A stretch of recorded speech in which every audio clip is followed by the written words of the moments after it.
Zankyou no Terror, episode 11, the final episode, came out on September 25th. I watched it that fucking day.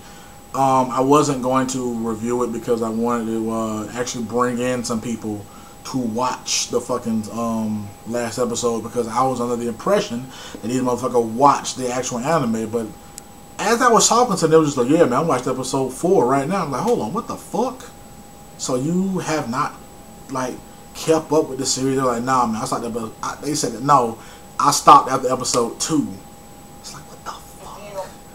So that's why it's taking me so long to get this shit going, because I was waiting on some people to join me in this video segment. I was going to have the last episode playing in the background with my green screen, and I was just going to talk about the shit, and then they were going to talk about it, and we were all just going to talk about it. We're going to all reflect, you know what I'm saying, on how wonderful this anime was, but that shit didn't go down the way I thought it was going to go down. So here I am right now. I might do something later with that, but here I am now.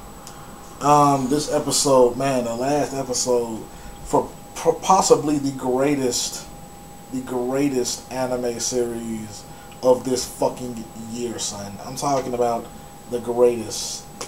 You could not get any better than Zankyou no Terror did this year. I mean, the only thing that I wish would have happened was that it was commissioned for 22 or 23 episodes, so we could have gotten some development from the characters, because I would like to have seen a different angle with Lisa, and I would like to have seen more build up with 5 and background with 9 and 12.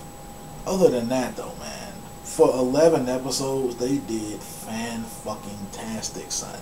And this last episode just really put it in perspective. I don't even want to go into the story because I don't want to spoil anything. I'm not trying to spoil anything with this episode. I might put a thumbnail in the thing or whatever, but I don't even want to spoil the shit. I'm not even going to talk about the episode per se. I just want to say that all I want to say is that, first of all, Vaughn standing for hope, that was cool as shit. I had no idea. The whole time I was thinking we're probably not going to get any explanation of what this Vaughn shit is, but we do. We get an explanation. Vaughn means hope in Icelandic. Didn't know that. That was cool as shit. The second thing I want to talk about is after the show, because I'm just putting myself in the world of these characters now. Do you believe that after this series over, after the series, you know what I'm saying, is over, within the premise of their universe, will these guys be looked at as heroes or villains? Because the way the series ended brings that whole thing into question, because everything that they did with the intention of being caught, which is why they needed an FBI / agent like Shibazaki to be there. That's why they specifically targeted him and asked him these types of things once they found out who he was.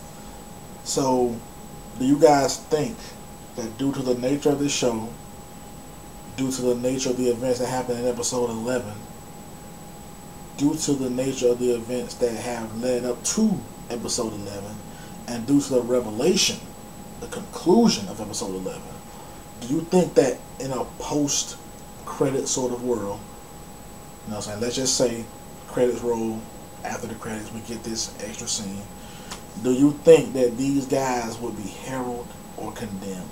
Because I would like to personally think that they would be heralded. I think they would be spoken of in a favorable manner instead of in a negative one.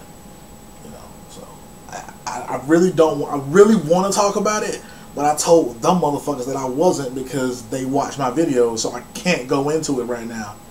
Fuck. Let me know what you guys thought about Zankyou no Terror episode 11, man. You said that it ended, because I fucking am.